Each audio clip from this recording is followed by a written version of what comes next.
It's time for Game 6 of the NBA Finals. Let's talk some orange ball.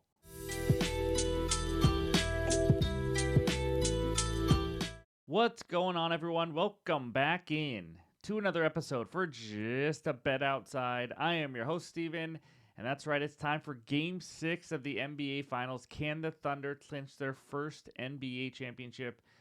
This might be our last NBA video. If it is, I cannot thank you guys enough for all the support this year. It's been a really fun ride this season. But we'll go over the recap on Game 5 in just a little bit. We did go 1-1. As you guys know, we're 1-0 on the futures bets in the finals. We got one left, and we'll talk about an update on that one once we get to the game. But two quick reminders. MLB Best Bets video will be out later tonight for the Thursday slate. Also, I will be on the Kyle Kerms Midnight Eastern live show breaking down all the Thursday games, giving out best bets and all that. So if you guys are awake, come join us.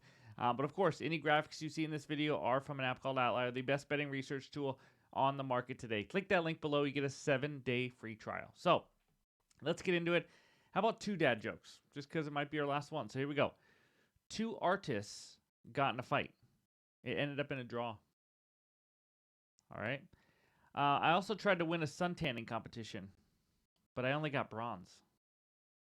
Alrighty. Yep, dad jokes. Anyways, in this video, we're going to just do a quick bets recap from Game 5, and then we're going to give you our best bets for Game 6. Right now, I have two of them, and then we'll finish it with the recap. So hit that like button if you haven't already. Leave a comment below to help this channel continue to grow. If you're new to the channel, you know what to do. Hit that subscribe button, as we are now on our way to 50,000 subscribers. But let's get this rolling, and that means it's recap time.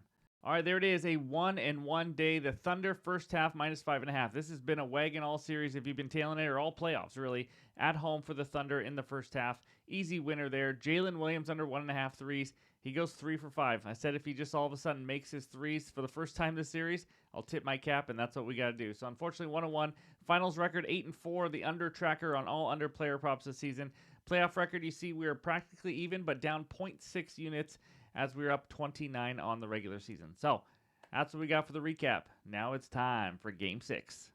All right, we head out to Indiana where the Pacers host the Oklahoma City Thunder. Thunder -6.5. Total is 221.5. This series, unfortunately, was lost by Indiana near the end of Game 4, I believe, where they just could not finish the game off and go up 3-1. But again, it's not over yet. 2 games left to go. Big injury news. Tyrese Halliburton, you guys know, has a strained calf. That's huge for this one. It affects player props, the game, everything. So just something to keep an eye on. But quick update on our futures bet that we're sweating out right now. Aaron Nesmith to have the most threes in the series. I got a +425 to start it. After 5 games, here are the leaders in the threes made this series. Lou Dort, 14. Nesmith, 14. Next is Halliburton with 10. It is a 2-man race. We are all tied up. We need some threes out of our boys. So quick reminder, these you guys already know. These lines are incredibly sharp. Don't go crazy. It's tough to find a lot of value. And speaking of value, let's get into the first best bet. Like I said, it's tough to find it, but I think I found one here, and it's on a prop I rarely ever do. Give me SGA over 1.5 steals at -106 on FanDuel. Half unit play. Again, I'm just trying to find value anywhere I can, and I think these odds are a little bit off here. SGA this series, he has 2+ steals in 4 of the 5 games. He has 3+ steals actually in 3 of the 5. And then SGA overall in the playoffs, 2+ steals in 14 of 21 games. Pretty good hit rate for almost even money here, especially when you consider this is a faster paced game than a lot of those that they've been playing, especially that Minnesota series. So more opportunity for turnovers, for steals for him and things like that. So actually has 3+ steals in 5 of his last 10. With Halliburton injured, maybe it only helps him. Maybe he gets some more turnovers and he gets his hands on some. But other than that, guys, it's a steals prop. No real analysis. I think he takes the ball from the other team twice or more. That's all I got for you. Give me SGA over 1.5 steals as my first best bet. Now the second one would be my favorite one. It's a little alt liner. Give me Pascal Siakam 18+ points and Isaiah Hartenstein under 7.5 points, -113 on FanDuel. So if you can't get this one with Hartenstein under alt line, I like Siakam to go over his regular points line as well, but or even Hartenstein under his 5.5 points. But let's talk Siakam first. He's had a good series so far. First of all, we know Halliburton strained calf, not going to be 100% even if he plays. I think Siakam's going to be aggressive. Well, because Indiana absolutely needs him to be aggressive. I think he's going to have plenty of volume. I think he's going to have a good game here. But in this series, he's scored 18+ points in 4 of the 5 games. In fact, he scored 20 or more in 3 straight games, coming off a 28-point game in Game 5.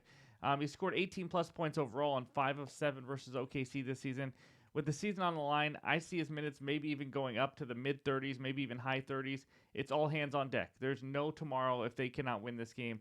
And then when you watch this series, Siakam's one of the only guys on the Pacers that can really create his own shot and get his own shot. We've seen Halliburton and some of these guards just kind of locked down by Dort, Caruso, and all these guys.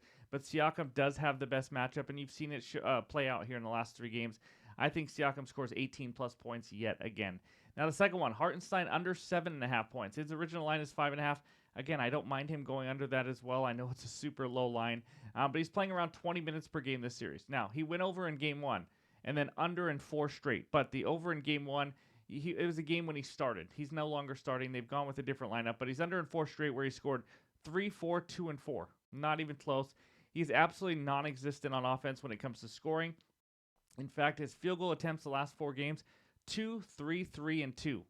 If I'm getting no more than 3 field goal attempts from him, I absolutely love this under 7.5 because he's not a guy that takes threes at all.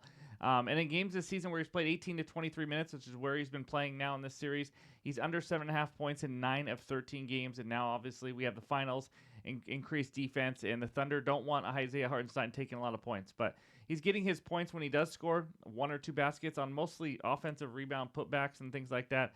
He's only taken a total of 6 free throws in his last 4 games combined. He's actually been a good passer this series. He's a guy who gets the ball, and he's looking to find somebody. He's not looking to shoot. He's not looking at the hoop. He just wants to pass it because he knows he should not be taking many shots. So, again, I like his under 5.5 points, but I'll take his alt line of under 7.5. So, give me Siakam 18-plus points, Hartenstein under 7.5 points. That is my second and final best bet. As for a third play I almost added, it was Pacers money line. I was just trusting Rick Carlisle. Them at home, they've been so good. Thunder finally covered the spread for the first time on the road in Game 4 in the entire playoffs, which is insane to me. Maybe you take Pacers plus 6.5. If you want to take a chance, I think over 2-1 on the money line is not bad. But again, this Halliburton injury kind of has me kind of up in the air and not knowing what to do with that yet. So, but anyways, that's what I got for the 2 best bets for Game 6. Now let's check out the recap. All right, there it is. My 2 best bets, SGA over 1.5 steals and Pascal Siakam 18-plus points, Hartenstein under 7.5 points, both half-unit plays. Let's get some winners. Any added plays will be in the pinned comments below, of course, on X and on Discord. Again, if this is the final NBA video of the season, just want to say thank you guys. Really appreciate the support all season long, but hopefully we can be back for Game 7. So, hope you have a great one, and we'll talk to you soon.